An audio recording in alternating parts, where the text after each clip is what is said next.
Hoje nós vamos falar de um livro simplesmente incrível, que é o livro A Vida do Iniciado, de Geoffrey Hodgson, que foi um teosofista, clarividente e discípulo dos mestres. Vamos começar então com o capítulo 1, O Caminho do Iniciado. Então, o iniciado é uma pessoa a qual após diversas encarnações, ela começa a despertar a sua vida interior, despertar o seu eu verdadeiro, né? Não mais estar apenas relacionado com a sua personalidade efêmera, né?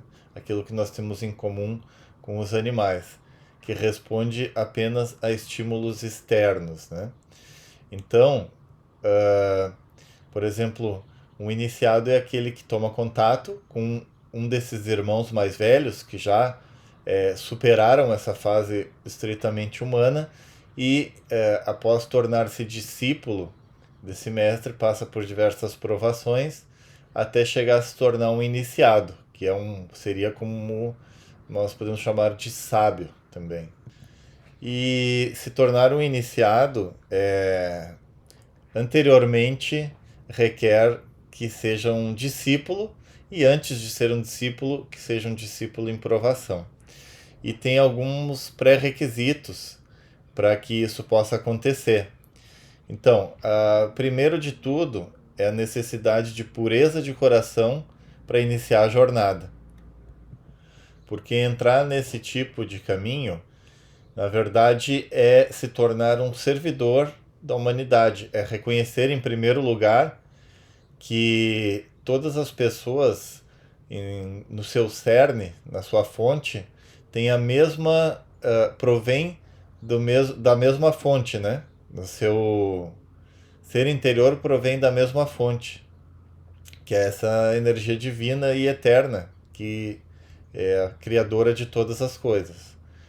E para isso é preciso que haja pureza de coração, ou seja, enxergar todas as pessoas como tendo uma fonte divina e entendendo que qualquer desequilíbrio, qualquer ignorância que as pessoas possam expressar é porque elas ainda não têm um contato desperto com essa sua natureza interior.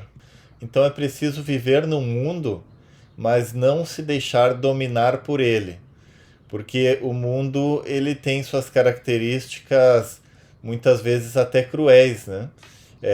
Porém, para se entrar nesse caminho de querer gerar esse autodesenvolvimento interno, é preciso entender que o mundo, na verdade, é uma sombra, o mundo material é uma sombra do mundo celestial, do mundo das ideias, né? Então é preciso saber viver nesse mundo sem se deixar dominar por ele, seja se dominar no sentido de dos desejos, né? Ou como também não se deixar afetar por ele, é, como a gente se sentir injustiçado, vaidoso, orgulhoso, autoindulgente, as diversas formas que o mundo, que essa ilusão de Maia, né, do mundo pode capturar a nossa consciência. E também é preciso que se comprometa com um crescimento espiritual contínuo. A partir do momento que a gente se propõe a, como diria Buda, colocar o pé nessa margem, é preciso que haja esse compromisso de um crescimento espiritual contínuo, porque é como se fosse a partir dessa decisão não há mais retorno, só podemos ir em frente, é como ir queimando as pontes atrás de nós, porque como diz Blavatsky na Voz do Silêncio,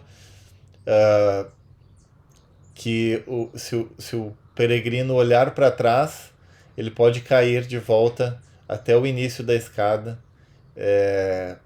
no lodo inicial, né? Antes dos primeiros degraus da escada. E também é necessário a acepção de que nós vamos precisar escutar os sussurros da vida para gerar um autoconhecimento profundo, não mais apenas uma vida superficial. Nós vamos precisar dedicar tempo, estudo, trabalho e dedicação para gerar um autoconhecimento profundo de nós mesmos, procurar conhecer quem nós somos de fato para além da nossa personalidade. E obviamente que a partir daí a nossa visão de mundo começa a se modificar e a gente começa a ter uma busca por uma visão maior da existência, não apenas com a nossa vida pessoal, nosso trabalho, o emprego, o estudo, a família, os amigos, não apenas isso, mas uma visão mais global, né? Uma visão maior da existência, dos planos de evolução, para onde o universo está se evoluindo e se desenvolvendo e qual é o objetivo disso, e por isso nós vamos ter que buscar todo esse conhecimento, esse estudo e nos comprometer com ele. Aí no capítulo 2, Geoffrey fala da disciplina espiritual.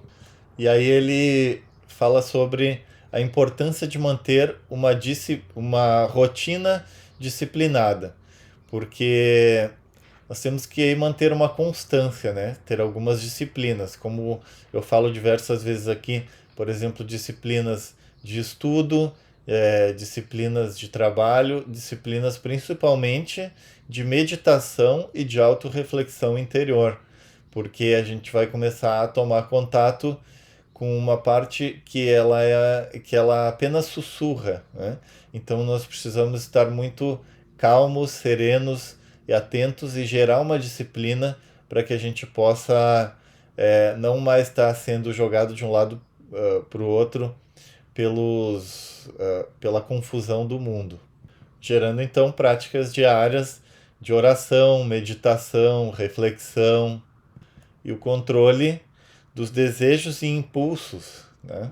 Como um pilar de autocontrole, porque para que seja gerada essa disciplina, a gente precisa começar a ter controle sobre nossos impulsos e desejos, porque senão o nosso corpo, né, nossa personalidade, nossos instintos vai continuar capturando nossa consciência e nos jogando para atividades que não condizem com aquilo que nós estamos nos propondo de crescimento espiritual.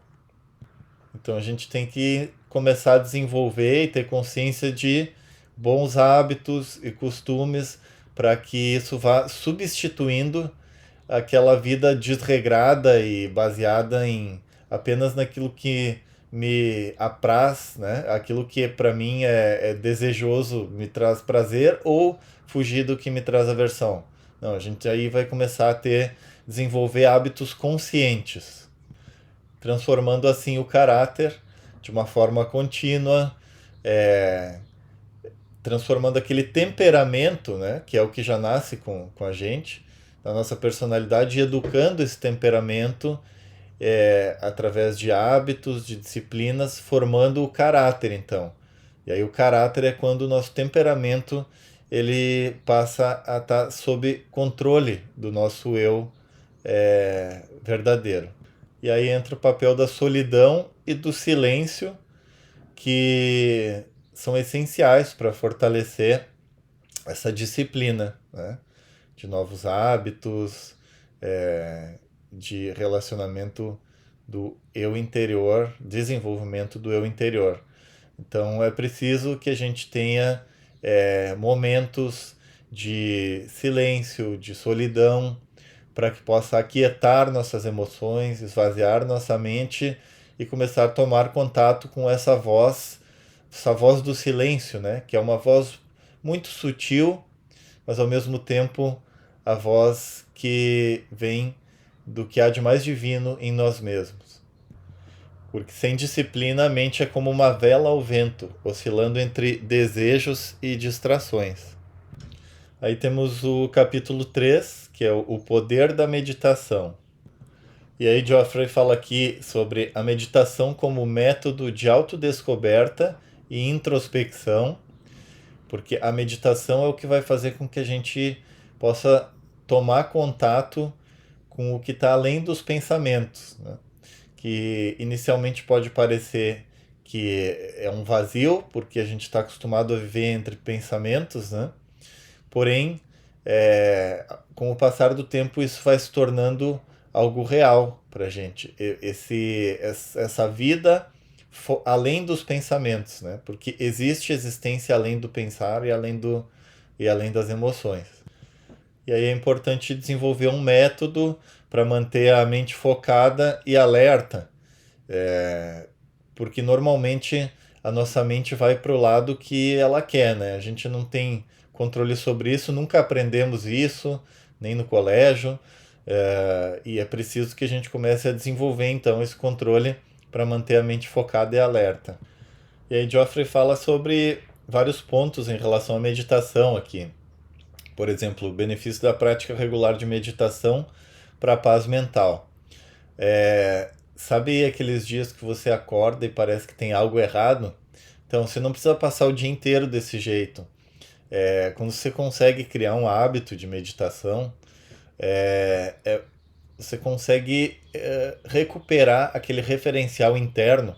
É como se você tivesse perdido algo que gerava uma coesão, que fazia tudo fazer sentido, né? Mas isso não precisa ficar assim. A gente não precisa ficar ao sabor das flutuações, né? Através da meditação a gente recupera esse, esse brilho interior, né? Essa conexão com o que faz tudo se encaixar e fazer sentido. E a gente precisa não apenas sentar em posição de meditação e se identificar com pensamentos, ao contrário, a gente deve aprender a ouvir a intuição durante a meditação, porque inicialmente é difícil, eu sei, mas essa voz do silêncio, essa voz sem voz, ela traz concepções inteiras, plenas de significado. Ela não precisa das palavras, né? Então, essa intuição é uma outra forma de a gente conseguir perceber e entender o mundo. É preciso é, começar a aprender como entender essa intuição e principalmente confiar nessa intuição, não duvidar. E para isso a teosofia tem muitos métodos, né, de para gerar essa capacidade de contemplação mais profunda. Tem muitas obras, principalmente desses teósofos mais modernos, como o próprio Geoffrey, o Roy Mehta, o Ika Taimni, tem o Vanderlio. Então tem muitos teósofos mais modernos que juntaram todos esses ensinamentos, por exemplo, da Blavatsky, do Leadbeater, da Annie Besant, do Alcott, das Cartas dos Mestres de Sabedoria, outras obras como A Luz do Caminho, de Mabel Collins também, muito citada tanto pelo Geoffrey como pelo Taimni também, e aprender então a desenvolver essa capacidade de contemplação profunda, né? Tem o caminho do yoga, que tem passos claros sobre como desenvolver isso. Então na teosofia a gente tem um leque enorme que nos ensina a gerar essa conexão mais profunda. E essa conexão é a conexão com esse eu interior. Esse eu interior que é a verdade universal, que é interconectada. Na verdade ela é una e por isso interconectada. E a gente vai gerando essa conexão e as coisas começam a fazer sentido, gerando um referencial interno que vai nos possibilitar então a superação das distrações externas e internas. E aí, desse capítulo da meditação, poderíamos dizer que a meditação é a chave para abrir os portais da mente e encontrar o infinito dentro de si. Depois temos o capítulo 4, que é serviço ao próximo. E aí Geoffrey fala sobre o serviço como a expressão do amor universal, que é um requisito imprescindível, né, para quem deseja se tornar um discípulo dos mestres, porque os mestres são dedicação e serviço 100% total à humanidade. E se tornar um discípulo significa se colocar 100% à disposição dos mestres para esse serviço de amor universal, de dedicação total à humanidade. Então, os atos de bondade, a generosidade, a dedicação, ela é uma parte essencial do caminho espiritual, né? Na verdade, tudo caminha orbitando essa questão aí da bondade como caminho espiritual, né? Esses atos diários, inclusive de generosidade, de dedicação, de solidariedade, vai nos aproximando da senda dos mestres e assim nós vamos nos colocando a serviço. Obviamente que isso tem que ser feito de coração e não com o objetivo ou a intenção de fazer bondades para poder ser enxergado pelos mestres, porque isso na realidade vai gerar também uma purificação do ego através do serviço altruísta, né? Porque conforme a gente vai conseguindo enxergar aos demais e servir aos demais, nós vamos nos esquecendo de nós mesmos. Isso vai purificando o ego, que é o que a Blavatsky chamava de a grande heresia, a heresia da separatividade. Todo sofrimento, tudo o que nos afasta do divino e da felicidade é porque nós nos enxergamos como um ente separado de todo o resto. E esse serviço altruísta, essa dedicação aos demais, vai fazendo com que nós nos esqueçamos do nosso próprio pequeno ego e vamos entrando em uma conexão muito mais profunda com todos os outros seres, com a natureza, com o universo. E para isso é preciso que a gente desenvolva a capacidade de enxergar a divindade em todos os seres. E isso, claro, é através do entendimento, através do estudo da teosofia, a gente pode chegar a esse entendimento de que tudo que está no plano manifestado tem a sua raiz no espiritual, e essa raiz ela é única e comum a tudo, a todos os seres, a todas as coisas existentes. Então a gente poder desenvolver e enxergar a divindade em todos os seres, porque quando a gente está prestando um serviço à humanidade, a gente vai estar prestando um serviço ao divino. E o propósito da vida, então, se torna servir.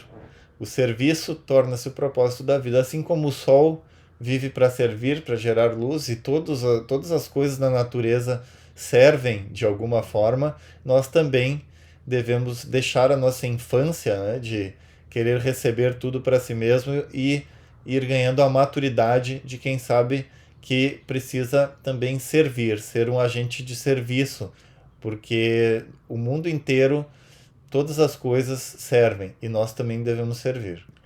E isso vai transformando o nosso caráter através do serviço aos demais.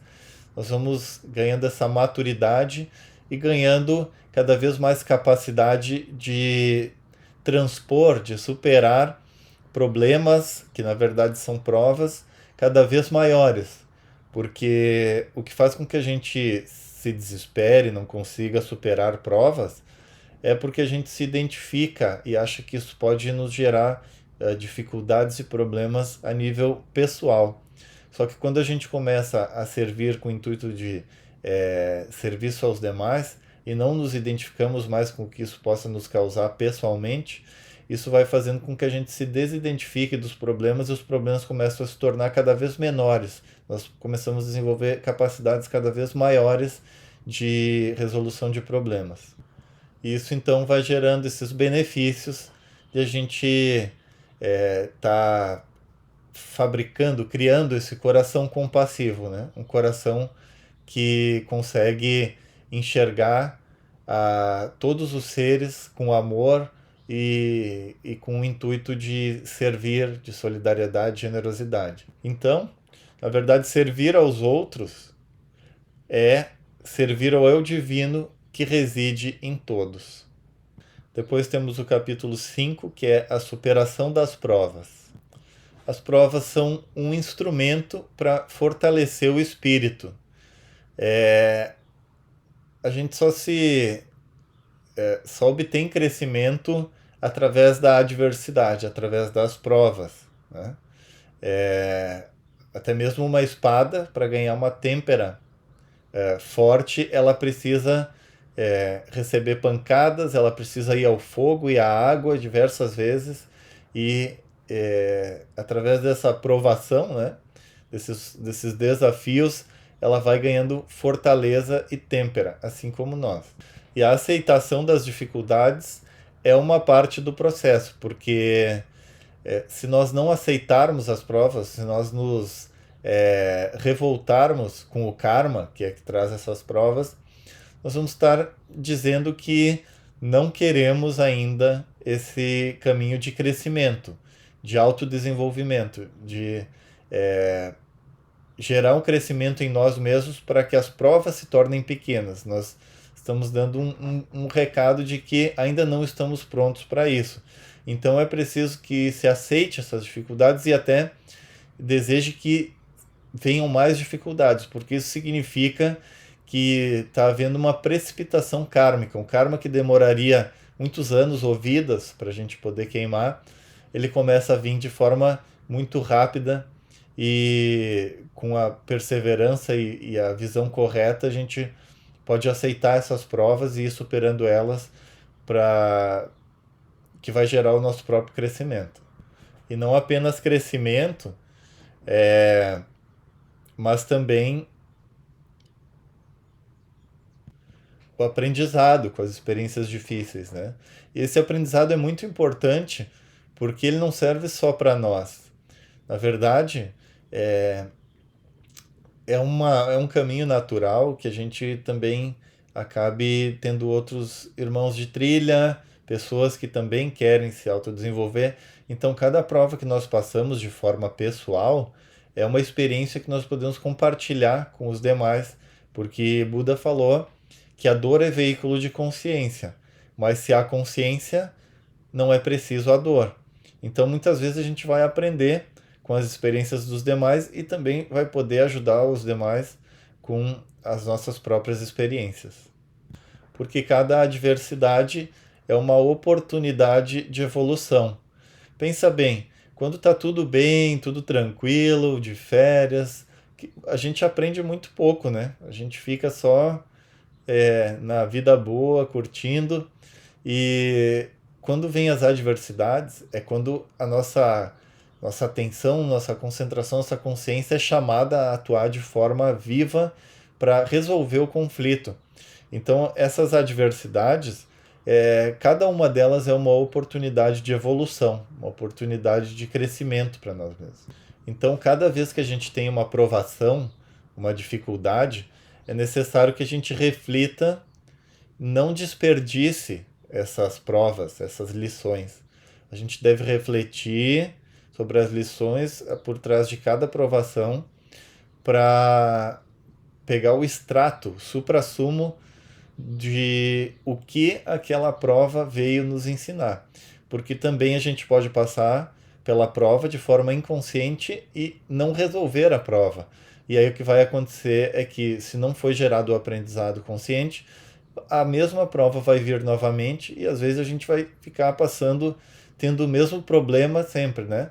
Quem nunca viu alguém dizer, isso sempre me acontece? Pois é, se sempre acontece, é sinal de que tem algo para aprender que ainda não foi aprendido, porque depois que a gente aprende, isso não vai acontecer mais. Aliás, pode até acontecer, a gente vai olhar e dar um sorriso, porque já sabe como resolver isso, e aquilo perde toda aquela capacidade de nos assustar que tinha antes, agora não tem mais. E normalmente é quando a gente se identifica como algo que pode prejudicar o nosso pequeno eu, o nosso ego, é que a gente se identifica com os problemas, né? Então, se desapegar do ego é, é ter uma humildade diante dos desafios, né? É, e ter a visão real de que uma prova para esse pequeno ego, se a gente conseguir polarizar nossa consciência no verdadeiro eu, esse eu superior, conectado ao divino e a todos os outros, é, mesmo que o problema não tenha resolução em si, que possa prejudicar de alguma forma a nossa personalidade, isso pouco tem a ver com a eternidade, com o nosso eu real. Então, cada prova é uma oportunidade para forjar a alma e ampliar a sua força. Depois temos o capítulo 6, a luz interior. A intuição, como guia no caminho espiritual, ela é essencial, porque é disso que se trata em última análise, em se conectar com o nosso eu divino, que vai nos trazer a sabedoria. A sabedoria vem através da intuição, não mais através de pensamentos encadeados de forma linear. E essa é a grande vantagem e a grande sacada de toda essa o desenvolvimento dessas disciplinas de meditação, de todo o caminho que a gente tem falado aí, é para desenvolver essa intuição como guia do caminho espiritual, porque aí a gente entra num outro patamar de vivência, né? No qual esses sussurros da intuição passam a ser a voz que nos traz essa verdade intrínseca em cada coisa. E essa luz, essa intuição, ela acaba gerando também o desenvolvimento da clareza mental e do discernimento, de viveka, né?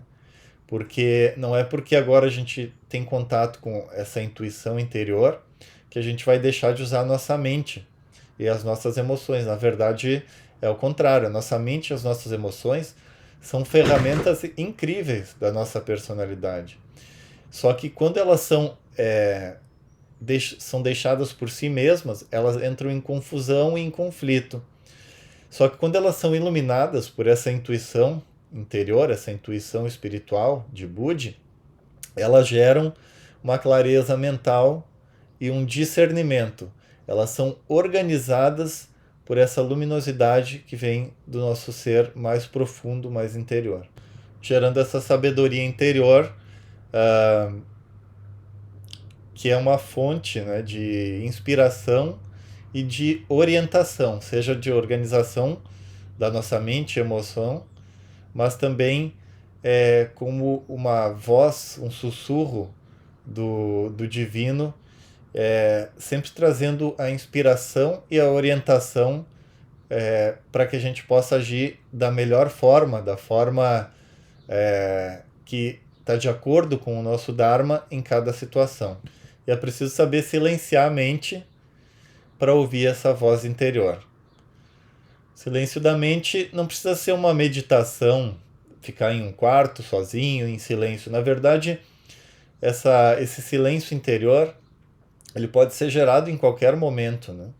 A gente vai desenvolvendo nossos próprios métodos, também pegando emprestado métodos de outros teósofos, de outros filósofos, de grandes sábios da humanidade, porque tem métodos de a gente gerar esse silêncio interior, esse espaço interior, seja numa rua cheia de gente tumultuada, seja num lugar mais reservado, seja na natureza, seja dirigindo. Qualquer lugar pode ser. Não é empecilho, né, para que a gente gere esse silêncio interior depois que a gente vai gerando nossas próprias práticas e disciplinas e métodos.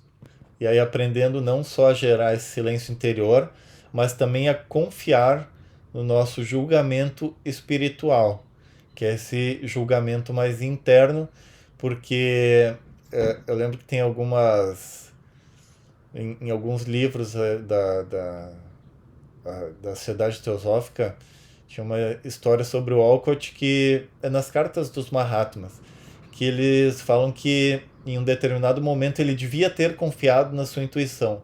E aí eles falam, normalmente a primeira coisa que vem na sua mente é o correto, só que ele tinha essa questão, às vezes, meio intelectual de não confiar nessa primeira intuição e ficar gerando raciocínios posteriores que acabavam fazendo ele tomar decisões erradas, né? E é claro que a gente tem que aprender a diferenciar isso também, porque estamos falando aqui de Olcott, ele estava já num processo de conexão com o seu interior. Não adianta você achar que qualquer impulso, agora do nada, vai ser a sua intuição espiritual, da qual tudo é o correto, né? Primeiro você tem que gerar toda uma disciplina, uma vida interior, uma conexão com isso, para ir aprendendo a confiar nessa intuição a partir do momento que você aprende também a diferenciar o que é a sua intuição e o que é, às vezes, uma viagem, né? Uma fantasia. Isso vai te gerar não somente uma assertividade, como também vai se tornar uma fonte de paz, né? Uma fonte de tranquilidade, de serenidade, de temperança, porque o eu atemporal ele não tem mais já essa necessidade de resolver tudo agora, com urgência, para ontem. Não, você vai começar a gerar uma calma, uma serenidade, saber que as coisas às vezes não devem ser solucionadas naquele momento, é preciso dar o tempo para amadurecer cada coisa. Isso vai gerando essa paz interior e vai te iluminando como fruto dessa autocompreensão. Isso vai gerando uma visão mais clara, mais luminosa. A gente vai se autocompreendendo, inclusive esse auto-julgamento, essa culpa que muitas vezes nós temos, isso também vai se tornando cada vez mais amainada, né? Mais suave, vai gerando um entendimento, e da mesma forma como a gente começa a perceber e gerar uma tolerância sobre o comportamento dos demais, né? Entendendo que a situação de cada um, que às vezes pode estar num momento em que perdeu um pouco a clareza, etc. Isso também acontece com nós mesmos. E a gente tem que aprender a, a enxergar e perdoar a nossa própria personalidade, que nós estamos num caminho de buscar a espiritualidade. A gente não é sábio ainda, né?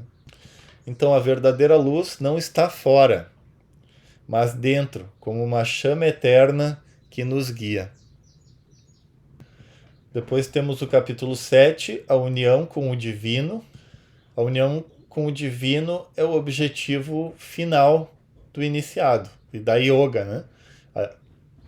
Toda essa questão do discipulado, das iniciações, assim como da yoga, é ir se conectando cada vez mais de uma forma mais profunda com o divino, né? E gerando, elevando a nossa consciência a cada vez estados mais puros e elevados, gerando uma conexão do nosso espírito eterno com o espírito eterno do divino, né? Que isso seria o nirvana, né?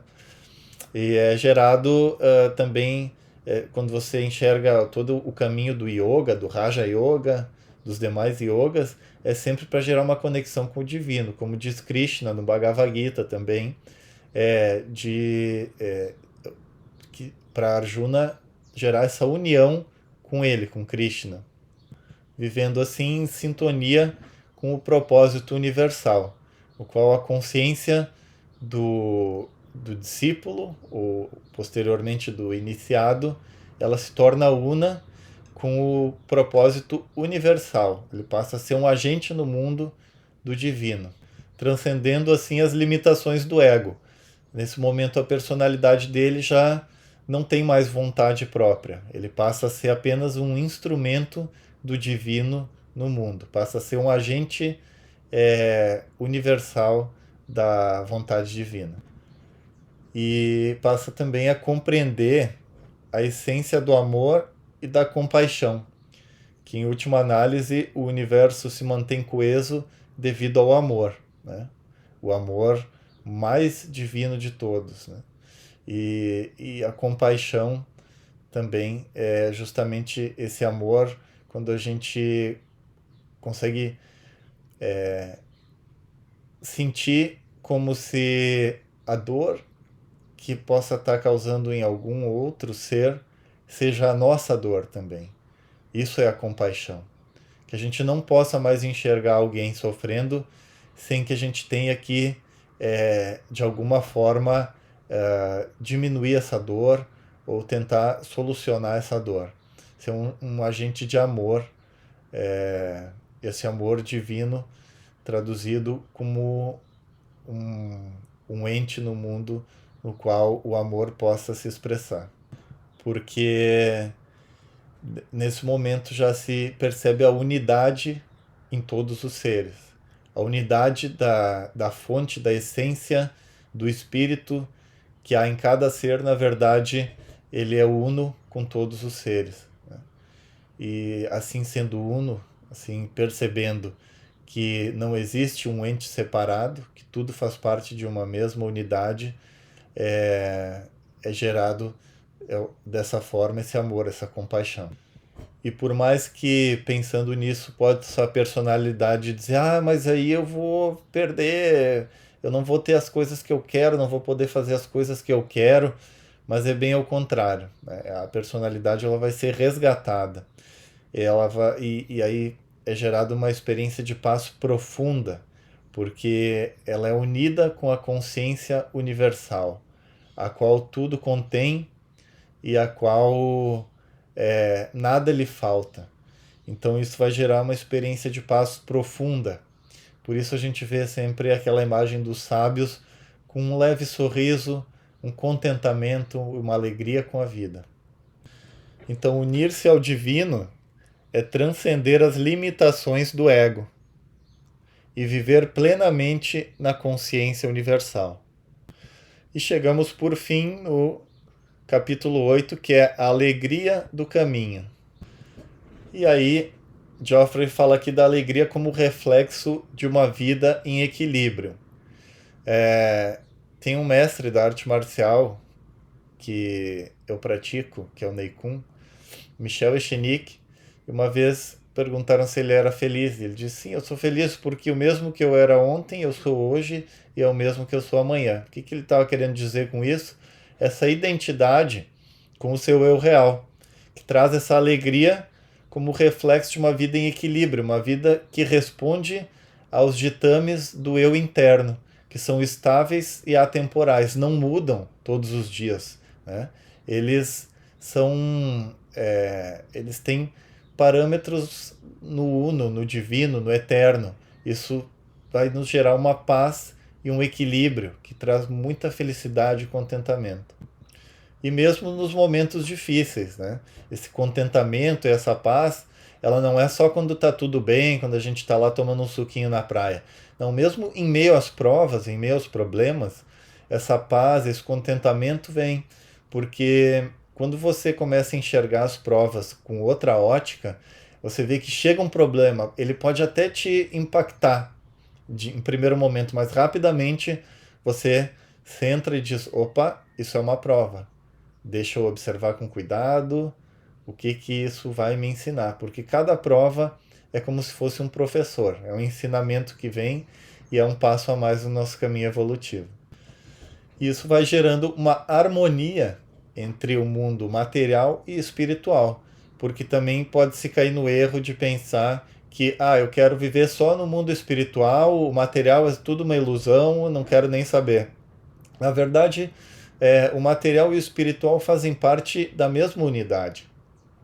O que é a nossa missão aqui é poder trazer todas aquelas maravilhas do mundo espiritual e encarná-las no mundo material, fazer com que haja uma unidade, haja uma ponte entre esses dois mundos, e essa ponte vai fazer com que os dois mundos se tornem apenas um mundo interconectado.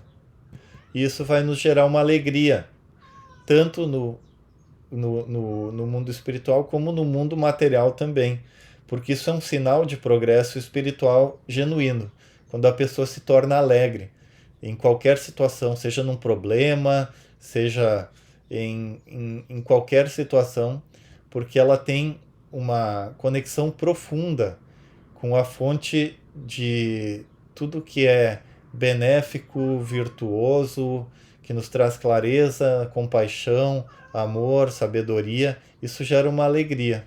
E a gente começa a aprender também uma coisa importante: a superação da tristeza e da ansiedade pela prática espiritual. Claro que a gente vai ser acometido de tristeza, de ansiedade de vez em quando. E é mais ou menos como se a gente tentasse enxergar algo e não conseguisse. Isso gera uma tristeza, uma ansiedade, uma falta de alguma coisa. Algo está faltando.